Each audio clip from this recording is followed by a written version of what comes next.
கத்த நல்லவர். தங்கச்சிமார்களுக்காக ஒரு வசனத்தை காண்பித்து கொடுத்துக்க விரும்புகிறேன். நல்ல நேரத்திற்காக நான் கத்தரை ஸ்தோத்தரிக்கிறேன். ஆண்டவர் நல்லவர். ஆமென் சொல்லுங்க. அவங்கள பார்க்கறது ரொம்ப சந்தோஷம். இந்த காலத்துல இத்தனை வாலிபர்கள் ஒரு இடத்துல கூப்பிடுறாங்கன்னா இதுக்கு பேர் ஒரு பெரிய ரிவைவல். ஆமென் சொல்லுங்க. அல்லேலூயா சொல்லுங்க. சரி, கத்தர் நல்ல. தேவ சமூகத்துல எதுவுமே கட்டாயம் கிடையாது. நீ வாங்கி திறக்கணும், நீ அல்லேலூயா சொல்லணும், நீ வார்த்தையை கேட்கணும், எதுவுமே கம்பல்சரி கிடையாது. வேதம் சொல்லுகிறது, தாகம் உள்ளவனுக்கு நான் என்ன கொடுப்பேன்? தண்ணீரை கொடுப்பேன். உன் இருதயம் தாகமா இருக்குன்னு சொன்னா, ஏசப்பா என்னை 2வது விசை தொடணும்னு சொன்னா, ஏசப்பா மீண்டும் என்னை அபிஷேகிக்கணும், நான் மீண்டும் கர்த்தருக்கு பக்கத்தில் ரிட்டர்ன், நான் ஒரு வழியில போயிட்டு இருக்கிறேன், அந்த வழி தப்புன்னு எனக்கு தெரியுது, நான் மீண்டும் திருப்பப்படணும்னு சொன்னா, இருதயத்தை திறப்புங்க. பக்கத்துல உங்க ஃப்ரெண்ட் இருந்தா உங்களுக்கு டிஸ்டர்பா இருக்கும்னா எந்திரிச்சு அந்த அக்காவை விட்டு, தங்கச்சி விட்டு, தம்பியை விட்டு வெளியே மாறி உட்கார்ந்துருங்க. ஏன்னு கேட்டா, இது தேவ சமூகம். கூட்டம் முடிகிற வரைக்கும் ரொம்ப அவசரம் ஒரு மாதிரி பண்ணுதுன்னா எந்திரிச்சு நீங்க போய்க்கலாம், மற்றபடி போவாதீங்க. கர்த்தர் நல்லவர். உங்களுக்காக தேவ சமூகத்தில் காத்திருந்த பொழுது ஆண்டவர் தந்த வார்த்தையை உங்களுக்கு முன்பாய் பிரதிஷ்டை பண்ண விரும்புகிறேன். இது ஒரு தந்தி செய்தி. திருப்பிக் கொள்ளுவோம். எசேக்கியேல் தீர்க்கதரிசியின் புஸ்தகம் 38வது அதிகாரம் 7வது வசனம். நீ ஆயத்தப்படு, நீ ஆயத்தப்படு, உன்னோடனே கூடின உன் எல்லா கூட்டத்தையும் ஆயத்தப்படுத்து, நீ அவர்களுக்கு காவலனாய் இரு. எனக்கு அருமையான சகோதரனே, சகோதரியே, வேதாகமத்துல 2 வகையான தீர்க்கதரிசிகள் உண்டு. ஒரு கூட்ட தீர்க்கதரிசிகளுக்கு பெயர் பெரிய தீர்க்கதரிசிகள். இன்னொரு கூட்ட தீர்க்கதரிசிகளுக்கு பெயர் சிறிய தீர்க்கதரிசிகள். பெரிய தீர்க்கதரிசிகள் பட்டியல்ல தானியேல் வருவாங்க, மோசே வருவாங்க, எலியா, எசேக்கியேல், எலிசா, இப்படி எரேமியா, இப்படிப்பட்ட தீர்க்கதரிசிகள் அடங்குவாங்க. சின்ன தீர்க்கதரிசிகள் பட்டியத்துல மீகா, நெகேமியா, நாகும், மல்கியா, சகரியா, செப்பனியா, இவர்கள்லாம் அடங்குவாங்க. இந்த பெரிய தீர்க்கதரிசியாகிய இந்த எசேக்கியேல் மூலமாய் ஆண்டவர் இஸ்ரவேல் ஜனத்திற்கு ஒரு அழகான 3 நிலைகளை சொல்லுகிறார்.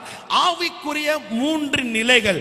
ஒரு வாலிப பிள்ளையை நம்பி கர்த்தர் தேசத்துல பெரிய பொறுப்பை கொடுக்கணும்னா நான் விசுவாசிக்கிறேன், நம்ம ஜெனரேஷன்ல தான் கர்த்தர் மகா பெரிய எழுப்புதலை தரப்போகிறார்.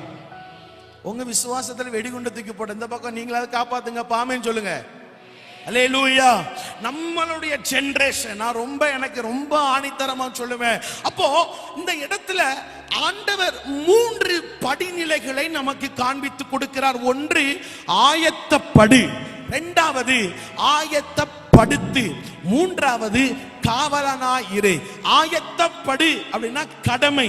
ஒரு மனுஷன் தன் கடமையை செய்யலனா அவனுடைய சரீரம் நாற்றம் அடித்து விடும். ஒரு மனிதனுக்கு தினமும் காலையில் எந்திரித்து காலை கடனை கழிக்கணும், குளிக்கணும், பல் தேய்க்கணும், ஷாம்பு போட்டு நல்லா டீசெண்டா இருக்கணும். இது கடமை. கடமையை நம்ம விரும்பினாலும் சரி, விரும்பாவிட்டாலும் சரி, இது கடமை. இந்த கடமையை நாம் செய்துதான் ஆக வேண்டும். 2வது ஆண்டவர் என்ன சொல்கிறார்? ஆயத்தப்படுத்தி. This is work. இது வேலை. வேலை பார்த்தா கூலி கிடைக்கும். புரியுதா உங்களுக்கு? கடமை. நல்லா புரிஞ்சுக்கோங்க. ஆயத்தப்படுன்னு சொன்னா இது கடமை.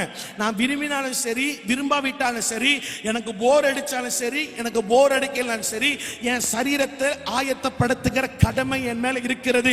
ஒருவேளை நான் ஆயத்தப்படுத்தலைன்னா பக்கத்தில் இருக்கிற பிள்ளை என் பக்கத்துல வராது. நான் என்னதான் 150 ரூபாய்க்கு அத்தர் வாங்கி அடிச்சு செண்டு வாங்கி அடிச்சுட்டு போனாலும் ஒரு நாள்ல நான் குளிக்கல, நான் ஒழுங்கா சாப்பிட மாட்டேங்க, பல் துவைக்க மாட்டேங்கிற காமித்து கொடுத்துரும். இது ஆயத்தப்படு. 2வது ஆயத்தப்படுத்து. ஆண்டவர் கொடுக்கிற வேலை. இந்த வேலையை செஞ்சா கூலி நிச்சயம். வேதம் சொல்லுகிறது, வேலைக்காரன் கூலிக்கு பாத்திரவான். ஐயா, நான் ஒரு ஆத்துமாக்கு சுவிசேஷத்தை சொன்னா ராஜ்யத்தின் மேன்மையில எனக்கு ஆண்டவர் கூலி கொடுக்கிறார். இது வேலை. ஆனால் 3வது ஒரு படிநிலையை பரிசுத்த ஆவியானவர் இந்த வாக்கியத்தில் எழுதி வச்சிருக்கிறார். காவலனாயிரு அப்படின்னா பொறுப்பு. சொல்லுங்க, சொல்லுங்க. ஐயா, வேலை பார்க்கிற எல்லாருக்கும் பொறுப்புகள் கொடுக்கப்படாது. யார் தன்னுடைய கடமையையும் தன்னுடைய வேலையையும் உண்மையாய் செய்கிறானோ அவனுக்கு மட்டும்தான் அந்த உலகத்துல பொறுப்பு கொடுக்கப்படும். ஆமென். நம்முடைய ஆண்டவரும் அப்படிப்பட்டவர் தான். அப்போ ஏன் பிரதர், என்னை விட எத்தனையோ பிள்ளைங்க நல்லா செபிக்கிறவங்க இருக்கிறாங்க, என்னை விட எத்தனையோ பிள்ளைங்க நல்லா ஃபாஸ்டிங் பிரேயர் பண்றவங்க இருக்கிறாங்க, ஆனா எதற்கு என்ன இந்த நேரத்துல எல்லாருமே ஜாலியா இருப்பாங்க? நிறைய பேர் கண்ணாடி பாலத்துக்கு போயிருப்பாங்க, கன்னியாகுமரியில் திருவள்ளுவர் பார்க்க, நிறைய பேர் ஊர் ஊரா சுற்றுவாங்க. ஆனா எனக்கு மட்டும் ஏன் இந்த இடத்துல எங்க ஐயா எங்க அம்மா கூப்பிட்டு வந்திருக்கிறாங்க? ஒரு சிலர்லாம் கடைசி 9 மணி வரைக்கும் கிளம்புற ஐடியாவே இல்லை, இருந்தாலும் போவோம், போய் பார்ப்போம் என்னதான் நடக்குதுன்னு பார்ப்போமே வந்திருக்கிற ஒரு கூட்டங்கள் உண்டு. வாலிபர்கள் நம்மளை எந்த மனஸ்தாபத்துல மன காரியத்துல வந்திருக்கிறோம் என்று ஆண்டவருக்கும் தெரியும், எனக்கு தெரியும், இங்க இருக்கிற பரிசுத்தவான்களுக்கு தெரியும். நன்றாய் நாம் கவனிக்க வேண்டும். ஆவிக்குரிய படிநிலைகள் 3. ஆண்டவர் சொல்கிறார், முதலாவது நீ ஆயத்தப்படு, இரண்டாவது ஆயத்தப்படுத்து, மூணாவது நான் உன்னை எப்படி மாற்றுவேன்? ஒரு ப்ரொமோஷன் கொடுப்பேன், காவலனாய் ஒரு செக்யூரிட்டி. அப்ப ஆண்டவர் என்ன சொல்லுகிறார்? செல்ஃப், உன்னுடைய செல்ஃபை முதலாவது நீ ப்ரிப்பரேஷன் பண்ணு அப்படின்னு சொல்லுகிறார். இந்த காலத்துல நாம அடிக்கடி கேட்கிற ஒரு வார்த்தைகள் தேசத்துல இன்றைக்கு நன்றாய் கவனிக்க வேண்டும். நாம் இருக்கிற நம்முடைய சிஎஸ்சி திருமண்டலத்துல இருந்து இசிஐ ஸ்தாபனத்துல ஏஜி திருச்சபைகள், பெந்தேகோஸ்தே திருச்சபைகள், எல்லா திருச்சபை ஊழியக்காரர்களும் இந்த கடைசி காலத்துல ஒரு வார்த்தையை சொல்லிக் கொண்டே இருக்கிறாங்க. அது என்ன வார்த்தை? the revival. என்னது? எழுப்புதல். ஒரு எழுப்புதல் வர இப்ப நமக்கு கேள்வி வரும், பிரதர் எழுப்புதல் என்ன நடக்கும் அப்படின்னு கேட்டா, அதையும் கர்த்தர் வேதாகமத்துல 3-4 வசனத்துல காண்பித்து கொடுத்திருக்கிறார். அதை வேகமாய் காண்பித்து கொடுக்கிறேன். யோவேல் தீர்க்கதரிசியின் புஸ்தகம் 2வது அதிகாரம் வசனம் 28, 29 வாசிக்க கேட்கலாம். தீர்க்கதரிசியாக யோவேலின் புஸ்தகம் 2வது அதிகாரம் வசனம் 28, 29. அதற்கு பின்பு நான் மாம்சமான யாவர் மேலும் என் ஆவியை ஊற்றுவேன். அப்பொழுது உங்கள் குமாரரும் உங்கள் குமாரத்திகளும் தீர்க்க தரிசனம் உரைப்பார்கள். உங்கள் மூப்பர் சொப்பனங்களையும் உங்கள் வாலிபர் தரிசனங்களையும் காண்பார்கள். ஊழியக்காரன் மேலும் ஊழியக்காரிகள் மேலும் அந்நாளிலே என் ஆவியை ஊற்றுவேன். இதே தீர்க்க தரிசனம் அப்போஸ்தலர் 2வது அதிகாரம் வசனம் 17, 18 வாசிக்க கேட்கலாம். அப்போஸ்தலர் 2 வசனம் 17, 18. கடைசி நாளில் நான் மாம்சமான யாவர் மேலும் என் ஆவியை ஊற்றுவேன். அப்பொழுது உங்கள் குமாரரும் உங்கள் குமாரத்திகளும் தீர்க்க தரிசனம் உரைப்பார்கள். உங்கள் வாலிபர்கள் தரிசனங்களை அடைவார்கள். உங்கள் மூப்பர் சொப்பனத்தையும் காண்பார்கள். என்னுடைய ஊழியக்காரன் மேலும் என்னுடைய ஊழியக்காரிகள் மேலும் அந்நாட்களில் என் ஆவியை ஊற்றுவேன் என்று சொன்னார். இப்போ இந்த 2 அதிகாரத்திலையும் இருக்கிற தீர்க்க தரிசனங்கள் ஒன்று. பேதுரு தீர்க்க தரிசனத்தை அவர் ரீகன்ஃபர்மேஷன் பண்ணும்போது சொல்லுவார், யோவேலின் தீர்க்க தரிசனம் நிறைவேறி கொண்டிருக்கிறது சொல்லுவார். இன்றைக்கு ஒருவேளை இயேசு இந்த உலகத்திற்கு எதற்கு வந்தார் என்று கேட்டால் நீங்களும் நான் சொல்லுவோம், பாவிகளை ரட்சிக்க கிறிஸ்து இயேசு இந்த உலகத்திற்கு வந்தார். எத்தனை பேர் ஆமென் சொல்றீங்க? அல்லேலூயா. இரண்டாவது உங்களை கூப்பிட்டு இயேசு எதற்கு இந்த உலகத்திற்கு வந்தார் கேட்டால் சொல்லுவோம், இழந்து போனதை தேடவும் ரட்சிக்கவுமே மனுஷகுமாரன் இந்த உலகத்திற்கு வந்தார். அல்லேலூயா. இப்ப மூன்றாவது ஒரு கேள்வி, இயேசு ஏன் இந்த உலகத்திற்கு வந்தார்னா இயேசுவே தான் எதற்கு வந்தார்னு சொல்லுகிறார். திருப்பிக் கொள்ளுவோம். லூக்கா எழுதின நற்செய்தி நூல் 12வது அதிகாரம் 49வது வசனம். பூமியின் மேல் அக்கினியை போட வந்தேன். அக்கினியை போட வந்தேன். அது இப்பொழுதே பற்றி எரிய வேண்டும். லிசன், கவனிக்கணும். இயேசு சொல்லுகிறார், ஒரு பக்கம் ஒரு கூட்டம் சொல்லுகிறது இவர் பாவிகளை ரட்சிக்க இந்த உலகத்திற்கு வந்த தெய்வம். இன்னொரு பக்கம் இன்னொரு கூட்டம் சொல்லுகிறது இழந்து போன, எதை இழந்து போனார் ஆண்டவர்? பரலோகம் எதை இழந்து போனது? ஆதியாகமத்தில் நாம் வாசிக்கிறோம், ஏதேன் தோட்டத்தில் இருந்த அப்பாவிற்கும் பிள்ளைக்கும் இருக்கிற ஸ்தானத்தை அந்த லூசிபர் ஏவாளை வஞ்சித்து அந்த உறுப்பின் அந்த குடும்பத்தின் அந்த அழகான காரியத்தை பிரித்து விட்டார். இப்ப ஆண்டவர் சொல்லுகிறார், இழந்து போனதை தேடவும் ரட்சிக்கவும் இந்த உலகத்திற்கு வந்த. அடுத்து ஆண்டவர் சொல்லுகிறார், மூணாவது நான் எதற்கு தெரியுமா இந்த உலகத்திற்கு வந்த? இந்த பூமியின் மேல நான் அக்கினியை போடணும், அது இப்பொழுதே பற்றி எறிய வேண்டும் என்று விரும்புகிறேன். இந்த காரியத்துக்காக தான் பூமிக்கு வந்தேன்னு சொல்றா. கை தட்டினா நல்லா தட்டணும். ஆமென். சரி, ஓகே, தேங்க் யூ. இப்போ ஆண்டவரை சொல்றது பார்த்தா நாம் வாழுகிற கடைசி காலம். தீர்க்கதரிசியாக யோவேல் சொல்லும் பொழுது அந்நாட்கள் என்று சொல்லியிருப்பார். அதே தீர்க்க தரிசனத்தை பேதுரு சொல்லும் பொழுது கடைசி நாட்களில் என்று சொல்வார். தம்பி தங்கச்சி, நல்லா நாம் கவனிக்க வேண்டும். வேதாகமம் நமக்கு 3 காலங்களை காண்பித்து கொடுக்கிறது. 1 பழைய ஏற்பாட்டு காலம், 2 புதிய ஏற்பாட்டு காலம், 3 நீங்களும் நானும் வாழ்ந்து கொண்டிருக்கிற இந்த கடைசி காலமா இருக்கிறது. அப்போ நமக்கு எல்லாம் தெரிந்ததை போல நாம் வாழ்கிற இந்த லாஸ்ட் ஜெனரேஷன், ஒரு கடைசி தலைமுறையில ஆண்டவர் பரலோகத்தில் இருந்து ஒரு திட்டம் தீட்டப்பட்டு ஒரு மகிமையான ரிவைவல், ஒரு உலகம் தழுவின எழுப்புதல். நன்றாய் கவனித்துக் கொள்ள வேண்டும். வேல்ஸ் என்கிற ஒரு தேசம் இருந்தது. அந்த வேல்ஸ் தேசம் எப்படிப்பட்ட தேசம் தெரியுமா? 50 அடிக்கு ஒரு விபச்சார விடுதி, 50 அடிக்கு ஒரு மதுபான விடுதி, மாறி மாறி இருக்கிற தேசத்திற்கு பெயர் தான் வேல்ஸ் என்கிற ஒரு தேசம். அந்த வேல்ஸ் தேசத்துல புகழ்பெற்ற வேலை என்ன தெரியுமா? இன்னைக்கு திருநெல்வேலியில எது ஃபேமஸ், எது நிறைய பண்ணுவாங்கன்னா விவசாயம். அது நம்ம ஊர் பேர்ல வருது பாருங்க, திருநெல்வேலி. திருநெல்வேலியில விவசாயம் அதிகம். ஒவ்வொரு ஊர்லயும் அப்படிப்பட்ட காரியங்கள் இருக்கு. இந்த வேல்ஸ் தேசத்துல எந்த வேலை பிரபலமாக்கப்பட்டதுன்னா சுரங்க தொழில் பண்றது. சுரங்க தொழில். அந்த சுரங்கத்துல போய் வேலை பார்த்து கறி அள்ளி கழுதைக்கு மேல வச்சுட்டு வருவாங்க. அதே தேசத்துல தான் ஒன்ன போல என்ன போல ஒரு தம்பி இருந்தார். அந்த தம்பிக்கு பேர் யுவான் ராபர்ட்ஸ். நம்ம நிறைய கேள்விப்பட்டிருப்போம்ல, யுவான் ராபர்ட்ஸ்ங்கிற ஒரு தம்பி. இந்த தம்பியை குறித்து நீங்க பார்க்கிறீங்க சொன்னால், இவன் அந்த வேல்ஸ் தேசத்துல அந்த சுரங்க தொழில வேலை பார்த்துட்டு கழுதை மேல எல்லா கறிக்கட்டையும் ஏத்தி வச்சுட்டு வெயிட் பண்ணிக்கிட்டே இருப்பாராம். ஒருவேளை நம்ம ஊரு கழுதைய இந்த அப்படின்னா எந்திரிச்சிரும்.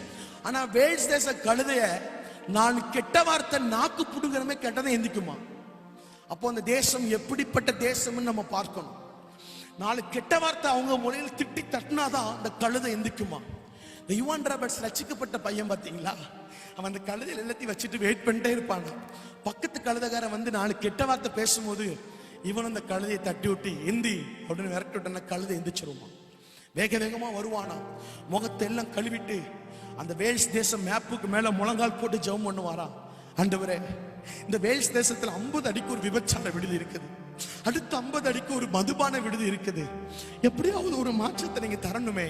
ஒரு பைபிள்ல சொல்லியிருக்கிறீங்களே, இந்த அப்போஸ்தலர் 2:16-17 சொல்லியிருக்கீங்களே, ரிவைவல் எங்க வேல்ஸ் தேசத்துல வரணும்னு இந்த யுவான் ராபர்ட்ஸ் பல வருஷம் அழுது கொண்டே இருக்கிறார்.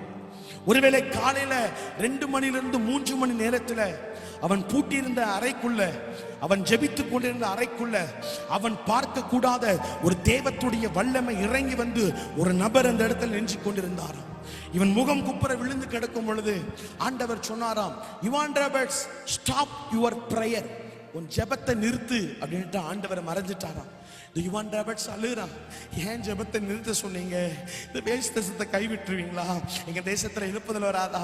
ரொம்ப நாள் கழிச்சு ஆண்டவர் மீண்டும் அதே அறைக்குள்ள இறங்கி வந்தா. அப்பவும் ஜெபத்தை நிறுத்தல. எங்க தேசத்தை மாச்சுங்க, எங்க பிள்ளைங்களாம் அப்படி இருக்கிறாங்க, எங்க வாலிப பிள்ளைங்களாம் இப்படி இருக்கிறாங்க, பாவத்தை விட நினைச்சாலும் விட முடியல. 50 அடிக்கு விபச்சார விடுதி, 50 அடிக்கு ஒரு மதுபான விடுதி, ஏதாவது பண்ணுங்க போது ஆண்டவர் இறங்கி வந்து சொன்னாரா, நீ ஜெபம் பண்ணா நான் உன் தேசத்தை நான் மாற்ற மாட்டேன். அப்ப நான் எப்படி ஜெபம் பண்ணணும்? ஆண்டவர் சொன்னாரா, பென் மீ ஓ லார்ட் அப்படின்னாரா. சொல்லுங்க, பென் மீ ஓ லார்ட், என்னை வணையும். சொல்லுங்க, ரெண்டாவது என் சபையை வணையும், மூணாவது என்னை பயன்படுத்தும். அல்லேலூயா. முதலாவது ஆண்டவர் எனக்கு சொல்லிக் கொடுத்த காரியம் ஜெபம். Self your preparation. உன்னுடைய செல்ஃபை முதலாவது நீ ப்ரிப்பேர் பண்ணு, ஆயத்தப்படுத்து. எழுப்புதல் வரணும், எழுப்புதல் வரணும் நீ ஜெபிக்கிற, ஆனா நீ மாற மாட்டேங்கிறியப்பா. இது எவ்வளவு ஒரு செருப்பை சாணிக்குள்ள முக்கிய அடிச்ச வார்த்தை. இத்தனை நாள் நீ ஜெபிக்கிற யுவான் ராபர்ட்ஸ் இன்னும் வரலன்னா, உன் ஜெபத்திற்கு பதில் கொடுக்கலன்னு நான் உன் ஜெபத்தை கேட்கிறேங்கிறது அர்த்தம் கிடையாது. தங்கச்சி, தம்பி, நீ ஒரு காரியத்திற்கு நீ ஜெபிக்கிற, உன் ஜெபத்திற்கு பதில் வரலன்னு ஆண்டவர் என்ன விவாகரத்து பண்ணிட்டார் போல, ஆண்டவர் என்ன தள்ளி வச்சிட்டார் போல நினைக்க கூடாது. ஆண்டவர் சொல்றா செல்ஃப் யுவர் ப்ரிப்பரேஷன், நீ ஆயத்தப்படு. ரெண்டாவது ஆண்டவர் யுவான் ராபர்ட் சொல்லுகிறார் சபைகள் ஆயத்தப்படணும். மூன்றாவது யுவான் ராபர்ட்ஸ் கிட்ட ஆண்டவர் சொன்னா, உன்னை நான் அடுத்துதான் நான் யூஸ் பண்ணுவேன். ஆமீன் சொல்லுங்க. இந்த யுவான் ராபர்ட்ஸ் தேவ சமூகத்தில் போகும்போது குறிப்பிட்ட நாட்கள், சரியா தெரியல, குறிப்பிட்ட நாட்கள், சிறிய நாட்கள், கையினால எண்ணக்கூடிய நாட்கள்ல யுவான் ராபர்ட்ஸ் இந்த ஜெபத்தை பண்ணுகிறார். நடந்தது என்ன தெரியுமா? ஒரு நாள் யுவான் ராபர்ட்ஸ் ஜெபம் பண்ணி கொண்டு இருக்கிறார். வேல்ஸ் தேசத்துல விபச்சாரம் பண்ணி கொண்டு இருக்கிறவங்க அரைகுறை ஆடையோட அந்த தேசத்துல வெளியே வந்து முழங்கால் போட்டு அழுகுறாங்க. ஐயோ, நான் விபச்சாரமா பண்ணிட்டு இருந்தேன், இவ்வளவு நேரம் எனக்கு அது தெரியாம போயிட்டேன். அடுத்து ஒரு கூட்டம் மதுபான பாட்டில ரோட்ல போட்டு உடைக்கிறாங்க. இந்த விஷத்தை நான் குடிச்சுக்கிட்டு இருந்தேன், இதையே நான் குடிச்சுக்கிட்டு இருந்தேன். ஒரு நாள் அழுது எல்லாரும் ரோட்ல முழங்கால் போட்டு, ஆண்டவரே எங்களை மன்னியும் அப்படின்னு சொன்னாங்க. அந்த வேல்ஸ் தேசத்துல வந்த எழுப்புதல் அதே வேல்ஸ் தேசத்தோட நிறுந்து போயிட்டு, தென் கொரியாவுடைய எழுப்புதலின் வீரர் பாஸ்டர் பால்யாங்கி சோ, வல்லமையான ஒரு தெய்வ மனுஷன், உலகத்துல பெரிய திருச்சபை அவருடைய திருச்சபை தான். இன்றைக்கு அவர் ராஜ்யத்திற்குள்ளாய் போயிட்டார். அவருடைய ஊழியத்தின் சரித்திரத்தை புரட்டி பார்த்தால் கண்கள் எல்லாம் கண்ணீர் தான் வரும். ஒரு ஜோனத்தான் கோஃபோர்த் ஒவ்வொருத்தருடைய சாட்சி. ஆனா இந்த தேசத்துல ஏற்பட்ட எழுப்புதல் அந்த தேசத்துல நின்னுட்டு, பட் ஆண்டவர் சொல்லுகிற ரிவைவல் என்ன தெரியுமா? நான் மாம்சமான யாவர் மேலும் என்ன பண்ணுவேன் சொல்லுங்கப்பா, என் ஆவியை ஊற்றுவேன் அப்படின்னு.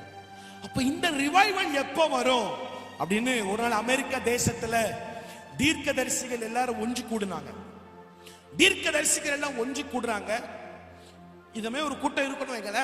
அங்க ஒரு மூத்த ஒரு தீர்க்கதரிசி, நல்ல ஒரு கனமான கனம் பொருந்திய ஒரு தேவதாசன், அவர் வீல் சேர்ல எந்திக்க முடியாம எந்திரிச்சுன்னு சொன்னாரா, நான் உங்களுக்கு காண்பித்து கொடுத்த எல்லா வசனத்தையும் காண்பித்து கொடுத்து சொல்லிட்டு கடைசியில சொன்னாரா, சகரியா 10:1 விதமாய் சொல்லுகிறது, பின்மாறி காலத்து மழைக்காக கர்த்தரிடத்துல வேண்டிக் கொள்ளுங்கள். ஒரு ஆவிக்குரிய காலத்துல ஒரு மழை பெய்ய போகிறது, ஆவியானவர் என்கிற ஒரு மழை தேசத்துல பெய்ய போகிறது. அப்போ கர்த்தரிடத்துல வேண்டுங்க அப்படின்னு சொல்லி தீர்க்கதரிசிகளை பார்த்து சொன்னாரா, உங்க எல்லாருக்கும் தனித்தனியா ரூம் இருக்கு, உங்க எல்லாத்துக்கும் தண்ணி மட்டும்தான், 3 நாள் சாப்பாடு கிடையாது. ஒவ்வொருத்தரும் தனக்கு அலர்ட் பண்ண ரூம்ல போய் நீங்க முழங்கால் போட்டு நீங்க ஜெபம் பண்ணுங்க. 3 நாட்கள் முடிவுல நமக்கு எல்லாத்துக்கும் ஹாரிங் பெல் அடிப்பாங்க. எல்லாரும் மீண்டும் அந்த டிவோஷன் ஹாலுக்கு வாங்க. ஆண்டவர் எந்த தேசத்துல, தமிழ்நாட்டில் இந்தியாவில் தரப்போறாரா, இல்லை நம்முடைய கொரியாவில் தரப்போறாரா, அல்லது நம்ம இருக்கிற யுஎஸ்ஏல தரப்போறாரா, எங்க இந்த ஆண்டவர் வாக்கு பண்ணின எழுப்புதலை தருவார்னு யாருக்காவது கர்த்தர் வெளிப்படுத்துவான்னு சொல்லி எல்லாத்தையும் அனுப்பி விட்டாங்களாம். எல்லா தீர்க்கதரிசிகளும் அவங்களுக்கு கொடுக்கப்பட்ட அந்த அறைக்குள்ள போய் கதவை பூட்டினார்கள். 3 நாட்கள் அவர்களுக்கு வெறும் குடத்துல தண்ணி, பாத்ரூம், வேற ஒண்ணுமே கிடையாது. நோ சொசிபிகேட்டான பிரேயர் லைஃப் இல்லை. தலைவான் எடுத்துட்டாங்க, பெட்ஷீட் எடுத்துட்டாங்க, ஒண்ணுமே கிடையாது. தரையில தான் முழங்கால் போடணும், தரையில தான் ஜெபிக்கணும். ஒரு சிலர் முடியாதவர்களுக்கு கற்கள் கொடுத்தாங்க. 3 நாட்கள் மாறி மாறி தனியா ஜெபிக்கிறாங்க. தீர்க்கதரிசிகளின் புத்திரர்கள் 3 நாட்களும் ஒருவருத்தர் ஒரு முகத்தை பார்க்கல, தனியா ஜெபிக்கிறாங்க. தனியா ஜெபம் பண்ணி 3ஆம் நாள் முடிகிறது. ஹாலிங் பெல் எல்லாத்துக்கும் செட் பண்ணி ஹாலிங் பெல் அடிக்கிறாங்க.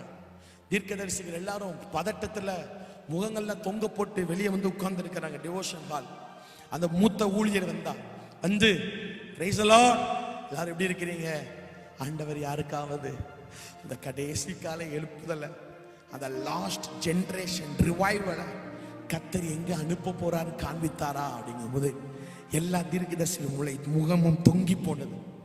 அப்ப அந்த மூத்த ஊழியர் அழுதாரா, ஓ இப்ப இல்லையா ஆண்டவரே, எங்களுக்கு எங்க தரப்போறீங்க போது ஒரு தீர்க்கதரிசி தன்னுடைய கையை உயர்த்தினார்.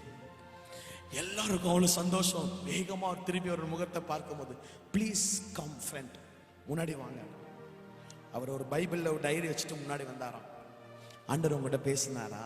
பேசினார். இந்த தீர்க்கதரிசி யாருன்னா, அமெரிக்கால ட்வின் டவர்ஸ்ல ஒரு ஆக்சிடென்ட் வந்து பாருங்க, டெரரிஸ்ட். அந்த தீர்க்கதரிசி சொன்னவர் இவர் தான். இவர் வந்து கேட்கும் போது, ஆண்டவர் எந்த தேசத்தை நம்பி இருக்கிறார், எந்த ஜனத்தை நம்பி இருக்கிறார் சொல்லுங்க போது அவர் சொன்னாரா, எனக்கு தெரியல, என் கண்ணுக்கு முன்னாடி ஒரு வார்த்தை வந்தது, அந்த வார்த்தையில எந்த தேசமுமே கிடையாது, அந்த வார்த்தையை இதுவரைக்கும் நான் கேள்விப்பட்டதே இல்லைன்னு சொன்னாராம். அப்போ அந்த வார்த்தை சொல்லுங்க, எனக்கு வார்த்தை வர மாட்டேங்குது, நான் ஃபெல் பண்றேன் அப்படின்னாரு. உடனே அவர் ஃபெல் பண்ணாராம்.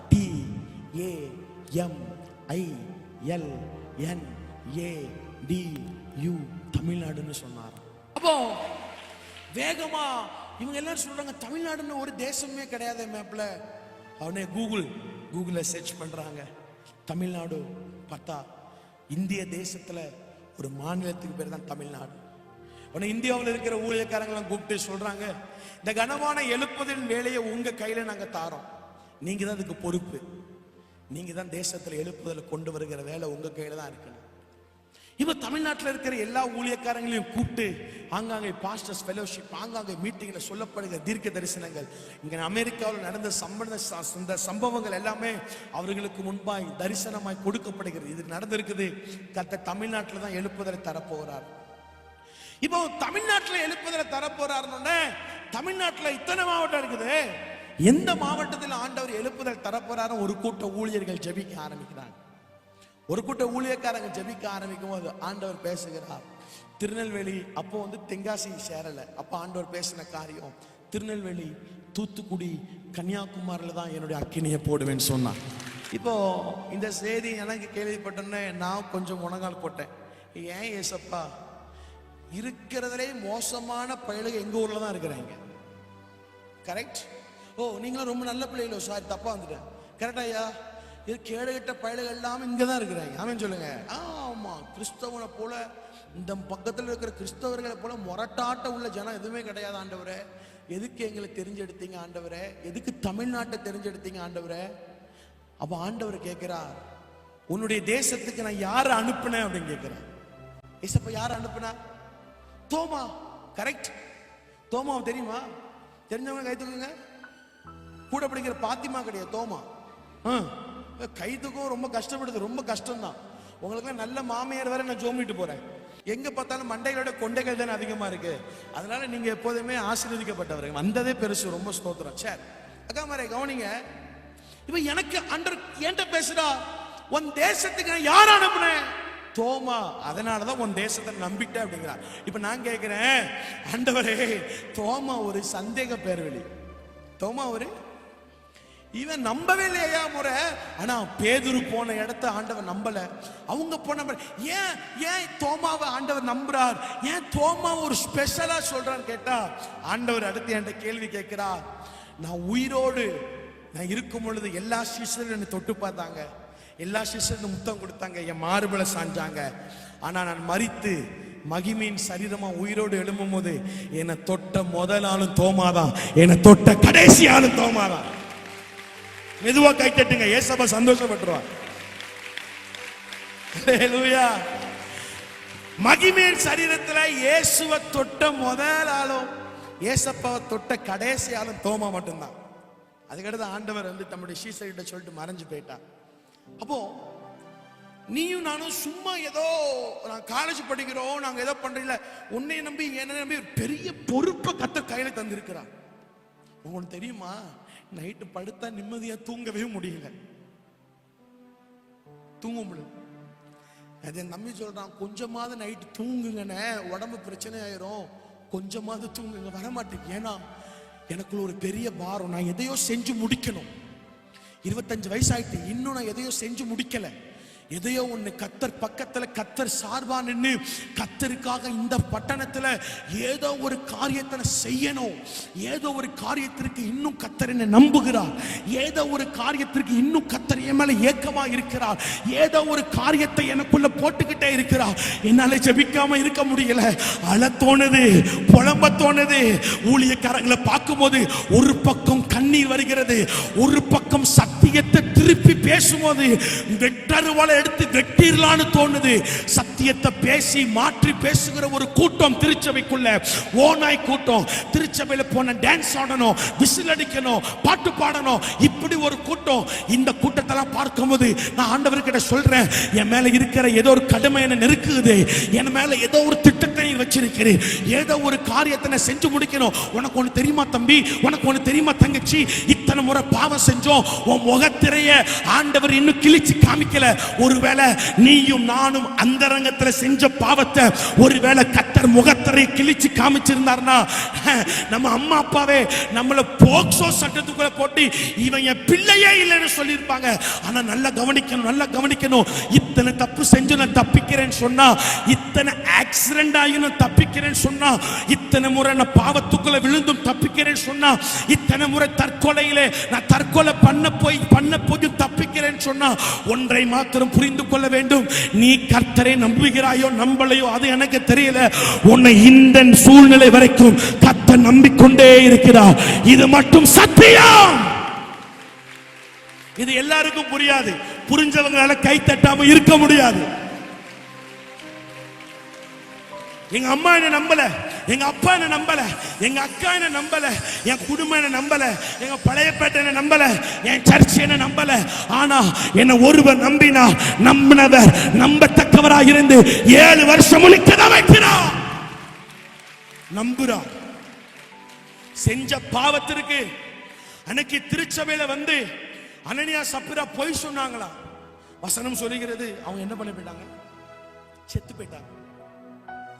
அன்னைக்கு நம்ம சர்ச்சில் எவ்வளவு பொய்யா சொல்றோம்ல, ஆயத்தில் நம்ம கொயர்ல போய் உட்கார்ந்துருதோம்ல, ஒரு மணி நேரம் கூட ஜெபிக்காம சண்டே கிளாஸ் டீச்சர்னு டைரக்டர் ஒரு மணி நேரம் கூட ஜெபிக்காம டைரக்டர் இல்ல, வீட்டுல சமையல் கூட மன்னிப்படாம சர்ச்சுக்கு ஓடி வந்து நல்ல பிள்ளை போல நடிச்சிருதோம்ல. ஒரு பொய்க்கே அனனியா சப்பிரா செத்து போனா, இந்த பலிபீடத்துல எத்தனை பொய் சொல்றோம். ஒருவேளை கத்தர் பழைய ஏற்பாட்டு காலத்துல இருந்ததை போல பல்லுக்கு பல் கண்ணுக்கு கண்ணு இருந்தாருன்னா, முதல்ல நம்ம எல்லாருமே மண்ணுக்குள்ளதான் போயிருப்போம். எத்தனை பேருக்கு உண்மைன்னு சொல்றீங்க? இனி உன்னை கூப்பிட்டு, உன்னை ஒரு ஜெபத்துல கூப்பிட்டு உட்கார வச்சு ஜெபம் பண்ணு, பைபிள் வாசி, அது பண்ணாத இது பண்ணாத சொல்ற நாட்கள் கிடையாது. நான் சொல்றேன் பாருங்க, இன்னும் கொஞ்ச நாட்களை இப்படிப்பட்ட கூட்டத்தை நடத்த முடியாது. இன்னும் கொஞ்ச நாட்கள்ல இப்படி நம்ம கூட முடியாது. இனி சர்ச் நடந்தாலும் சர்ச்சில் வந்து ஒரு கலெக்டரோ ஒரு IAS ஆபீசரோ ஒரு ரிட்டையர்டு யாரோ வந்து உட்கார்ந்து இருப்பாங்க. திருச்சபையோட கணக்கில் அவங்க கைக்கு போயிடும் கொஞ்ச நாள்ல. இதுதான் நடக்கும். திருச்சபை துன்பப்படுத்தப்படுகிற நாட்கள். அதான் ஆண்டவர் இதெல்லாம் தெரிஞ்சு முன்னமே சொல்லுகிறார், நாட்கள் பொல்லாதவைகளா இருக்கிறபடினா பக்கத்துல கைப்பிடி சொல்லுங்க, இந்த நேரத்தை பிரயோஜனப்படுத்திக்கோங்கன்னு சொல்லுங்க, சிரிச்ச முகத்தோடு சொல்லுங்க. அல்லேலூயா. சரி, இந்த இடத்துல ஆண்டவர் அப்ப சொல்லுகிறார், ஒரு மகிமையான ஆயத்தம் உனக்கு தேவைப்படுகிறது. Self your preparation. நீ ஆயத்தமாகணும். ஒருவேளை இந்த வசனத்தை குறித்து அநேக தேவ மனிதர்கள் பிரசங்கம் பண்ணி நீங்க கேட்டிருப்பீங்க. ஒருவேளை இந்த ஊழியக்காரங்களுக்கு இருக்கிற பெரிய பிரச்சனையே சுத்தி சுத்தி தலைகளை நின்று வாசிச்சாலும் இந்த பைபிளை தான் நாங்க என்ன பண்ண முடியும். ஆனா உங்களுக்குள்ள இருக்கிற சேட்டை என்ன தெரியுமா, இந்த பிரசங்கத்தை அன்னைக்கே நம்ம ஊழியக்காரங்க பண்ணிட்டாங்களே இப்படின்னு நம்ம பிரசங்கத்தை முடிச்சிருவோம். நல்லா கவனிக்கணும், ஒரு பிரசங்கம் முழுவதும் என் கூட பேசணும் எதிர்பார்க்க கூடாது. அந்த பிரசங்கத்துல என்ன தட்டி தூக்குற ஒரு வார்த்தையை கர்த்தர் வைத்திருப்பார்னு எதிர்பார்க்கணும். அல்லேலூயா. பிரசங்கம் முழுவதுமே அவனோட பேசணும் அப்படி எதிர்பார்க்க கூடாது. என்னை தட்டி தூக்குற பிசாசை பார்த்து ஆண்டவர் சொல்லுகிறார், மனுஷன் அப்பத்தினாலே மாத்திரமல்ல தேவனுடைய வாழ்ந்து வருகிற ஒரு வார்த்தை, ஆமென், ஒரு வார்த்தை, ஒரு வார்த்தையில திருப்தி அடைவான்னு சொல்லப்பட்டிருக்கிறது. இருதயத்தை திறந்து வார்த்தைக்கு நேராக நாம் சொல்லுவோம். அப்போ இந்த எசேக்கியேல் மூலமாய் ஆண்டவர் தம்முடைய ஜனத்திற்கு பேசும்போது சொல்லுகிறார், ஆயத்தப்படு, இது உன் கடமை, ஆயத்தப்படுத்து, இது உன் வேலை, காவலனாயிரு, பரலோகம் உன்னை நம்பி தருகிற பொறுப்பு என்று சொல்லப்படுகிறது. வேதாகமத்தில் இந்த 3 படிநிலைகளிலும் கர்த்தர் ஒரு மனிதனை நடத்தி கொண்டு போனார். அந்த மனிதனை உங்கள் கண்களுக்கு முன்பாக காண்பித்து கொஞ்ச நேரம் தியானித்து அதிக நேரம் நம்ம ஜெபிக்க போகிறோம். ஆமீன் சொல்லுங்க, அல்லேலூயா சொல்லுங்க. ஆமா, கொஞ்ச நேரம் தியானித்து அதிக நேரம் நம்ம ஜெபிக்க போகிறோம். கொஞ்சம் விட்டு கொடுக்கணும், கொஞ்சம் விட்டு கொடுக்கணும். மீண்டும் நான் சொல்றேன், இந்த காலங்கள் எப்போதுமே நமக்கு கிடைக்காது. இப்ப முடிஞ்சு போன ஒரு நிமிஷத்தை நீ நினைச்சாலும் வாங்க முடியாது. தேவ சமூகத்துல நம் செலவு பண்ணப்படுகிற ஒவ்வொரு நிமிடமும் கணக்கிடப்படுகிறது. அல்லேலூயா, அல்லேலூயா. கர்த்தர் நல்லவர். ஒரு மனுஷனை மட்டும் கர்த்தர் ஆயத்தப்படுத்தினார், அவனை மற்றவர்களை ஆயத்தப்படுத்த வைத்தார், அவனை தேசத்திற்கு காவலாளியாய் மாற்றினார். யார் அந்த மனிதன்? 1 ராஜாக்களின் புஸ்தகம் 17வது அதிகாரம் வசனம் 1 ஒருவர் வாசிக்க நாம் கேட்கலாம். 1 ராஜாக்கள் 17 வசனம் 1. கீலேயாத்தின் குடிகளிலே திஸ்பியனாகிய எலியா ஆகாபை நோக்கி என் வாக்கின்படியே அஞ்சி வருஷங்களிலே பனியும் மழையும் பெய்யாதிருக்கும் என்று இஸ்ரவேலின் தேவனாகிய கர்த்தருக்கு முன்பாக நிற்கிற நான் அவருடைய ஜீவனை கொண்டு சொல்லுகிறேன் என்றார். இந்த இடத்துல ஒவ்வொரு மனிதனுக்கும் ஆண்டவர் அழகான ஒரு விளக்கத்தை தருவார். தீர்க்கதரிசியாக எலியாவுக்கு ஆண்டவர் கொடுக்கிற ஒரு அதாவது ஒரு எப்படி சொல்லலாம், முன்னுரை என்ன சொல்லுகிறார்? கீலேயாத்தின் குடிகளிலே திஸ்பியனாகிய எலியா, எலியாவிற்கு ஒரு பட்டப்பெயரை வைத்து கர்த்தர் காண்பிக்கிறார். திஸ்பியன். திஸ்பியன் என்று சொன்னால் 2 அர்த்தம் உண்டு, 2 அல்லது 3.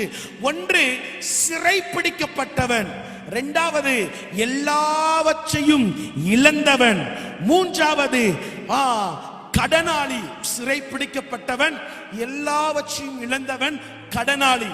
கர்த்தர் இவனை சொல்லுகிறார், சிறைப்பிடிக்கப்பட்டு போன எலியா, கடனாளியான எலியா, எல்லாவற்றையும் இழந்த எலியான்னு சொல்லுகிறார். இந்த தீர்க்கதரிசியாகிய எலியாவை கர்த்தர் தேசத்துல வல்லமையாய் பயன்படுத்துவதற்கு முன்பாய் இந்த தீர்க்கதரிசியாகிய எலியாவை கொண்டு கர்த்தர் பாகாலின் கூட்டத்தை நடுங்க வைப்பதற்கு முன்பாய் இந்த தீர்க்கதரிசியாகிய எலியாவை கொண்டு கர்த்தர் சாரிபாத் மகனை உயிரோடு எழுப்புவதற்கு முன்பாய் இந்த தீர்க்கதரிசியை கர்த்தரும் பரலோகம் கரத்தில் எடுப்பதற்கு முன்பாய் இவனை கர்த்தர் முதலாவது என்ன செய்கிறார் தெரியுமா? ஆயத்தப்பட வைக்கிறார். அடுத்த வசனத்தை நீங்கள் வீட்டில் சென்று தயவாய் வாசிக்கும்படியாய் கேட்டுக்கொள்கிறேன். ஆண்டவர் சொல்லுவார், நீ நேர சென்று கேரித் ஆற்றண்டையிலே உன்னை ஒளித்துக் கொண்டு இரு. நீ ஒளித்திருக்கிறது யாருக்குமே தெரியக்கூடாது. நீ அந்த ஆற்றின் தண்ணீரை குடிப்பாய், அங்கே உன்னை போஷிக்க காகங்களுக்கு கட்டளையிடுவேன் என்று சொன்னார். அவன் போய் கர்த்தருடைய வார்த்தையின்படியே யோர்தானுக்கு நேராக இருக்கிற கேரித் ஆற்றண்டையிலே தங்கி இருந்தான். அவனை போஷிக்கும்படி கற்கள் காகங்களுக்கு கட்டளையிட்டார். தம்பி தங்கச்சி நன்றாய் கவனிக்கணும். கேரித் என்று சொன்னால் 3 அர்த்தங்கள் உண்டு. வெட்டப்பட்ட அனுபவம், தனிமைப்படுத்தப்பட்ட அனுபவம், துண்டிக்கப்பட்ட அனுபவம். இந்த கேரித்தை குறித்து நீங்கள் வேதாகமத்தில் இருக்கிற வரலாற்று நூட்களை திருப்பி நீங்கள் வாசித்து பார்ப்பீர்கள் என்று சொன்னால் இந்த கேரித்துங்கிற ஆற்றண்டைக்கு ஜனங்கள் வந்து போவது அதிகமாயிராது. 99.9% ஜனங்கள் யாருமே வரக்கூடாத தனிமைப்படுத்தப்பட்ட ஒரு இடத்திற்கு பெயர் தான் கேரித். மீண்டும் சொல்லுகிறேன், கேரித் என்று சொன்னால் வெட்டப்பட்ட அனுபவம், துண்டிக்கப்பட்ட அனுபவம், தனிமைப்படுத்தப்பட்ட அனுபவம். இந்த எலியா மேல ஒரு பெரிய திட்டம் வச்சிருக்கிறபடினால கர்த்தர் அவனை இந்த 3 இடத்திலும் நடத்துகிறார். முதலாவதாய் அவனை ஆயத்தப்பட வைக்கிறார். ஒரு தேவ பிள்ளையை கர்த்தர் கர்த்தர் எங்கே வைத்து ஆயத்தப்படுத்துவார் சொன்னா, உலகத்திற்கும் உனக்கும் வெட்டப்பட்ட ஒரு அனுபவத்திலே கர்த்தர் உன்னை கொண்டு செல்வார். இரண்டாவது, உனக்கும் உன் நண்பர்களுக்கும் உனக்கும் உன் தாய் தகப்பன்மார்களுக்கும் ஒரு துண்டிக்கப்பட்ட அனுபவத்திற்குள்ளே உன்னை கர்த்தர் கடத்தி கொண்டு செல்வார். மூணாவது, தனிமைப்படுத்தப்பட்ட இடத்திலே கர்த்தர் உன்னை ஆயத்தப்படுத்துவார். ஒரு தேவனை கர்த்தர், ஒரு மனிதனை கர்த்தர் ஆயத்தப்படுத்த எடுத்துக்கொள்ளுகிற ஒரு அனுபவம் என்ன அனுபவம் தெரியுமா? தள்ளப்பட்ட அனுபவம், துண்டிக்கப்பட்ட அனுபவம், ஒதுக்கப்பட்ட அனுபவம், பூட்டப்பட்ட கதவுகள். ஒருவேளை தம்பி தங்கச்சி நீ 12th நல்ல மார்க் எடுத்திருக்கா, ஆனா நீ விரும்பின ஒரு இடம் கிடைக்காம நீ விரும்பாத ஒரு இடத்துல போய் நீ உட்கார்ந்து அடிக்கடி நீ புலம்புறல்ல. உன் ஃப்ரெண்ட்ஸ்லாம் எங்க அம்மா அப்பா கூட வராங்க ஸ்கூலுக்கு காலேஜுக்கு, ஆனால் நான் ஏதோ ஒரு இடத்துல தனிமையா அனாதைய போல நிக்கிறேன்னு சொல்லி இந்த பகல் நேரத்தில் நீ வந்து அமர்ந்திருக்கிறது என் பரிசுத்த ஆவியானவருக்கு தெரியும். பரிசுத்த ஆவியானவர் சொல்லுகிறார், அது உலகத்தால் நடந்தது அல்ல. உன் மேல நான் பெரிய திட்டத்தை நான் வச்சிருக்கிறேன், உன் மேல மகிமையான காரியத்தை வச்சிருக்கிறேன். அதனாலதான் யாருமே விரும்பாத கேரித்துக்குள்ள உன்னை கொண்டு போயிருக்கிறேன். எந்த மனுஷனுமே நேசிக்காத கேரித்துக்குள்ள உன்னை கொண்டு போயிருக்கிற, எந்த மனுஷனுமே ஆசைப்படாத அந்த அனுபவத்துல உன்னை வச்சிருக்கிறது நான் தான். உன்னை வச்சிட்டு உன்னை சும்மா விட்டுருவேன் நினைக்கியா? உன்னை நான் கேரித்துக்குள்ள வச்சாலும் உனக்கு தேவையானதை நான் காகத்தின் மூலமா சந்தித்துக் கொண்டே தான் இருப்பேன்.